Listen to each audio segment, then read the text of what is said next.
One of the big elements of pulling is using your core. This relates to all throws. Doesn't matter what you're throwing. You want to be really engaging your abs, just like a golfer. So what we want to do, we want to actually have them separate but also working together, so we can see our hips moving and then our shoulders moving. And what we want to do is have everything moving together. And you can see what happens when my core is moving independently of my shoulders. So I want everything moving together. The benefit of this is it actually helps your arm and your shoulder. A lot of people, when they're hucking a lot or they're pulling a lot, their arms hurt. And from using my core so much, my shoulders and arms really don't hurt at all. So that's one of the benefits of using it. When we're pulling, way to engage the core, like I said, when we're doing our step approach, we're stepping up. And as we're stepping back, we want to be turning our whole body and rotating at the hips and really engaging that core as we throw. So a little step approach, and then turning our whole core and snapping around and throwing.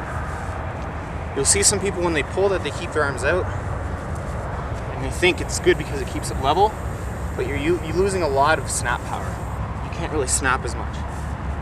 So the way I like to do it, and I mean some people do it differently, this is what works for me. When I approach, I keep it in and then everything unwinds. And if you watch a lot of disc golfers, the same thing, they bring it back far and then snap through. They're not standing like this and then throwing with their arm only. They're using everything. So they're uncurling. This arm is also important as a counterweight. So if I'm only throwing like this, I'm going to be losing a lot of power that I could be getting using this arm.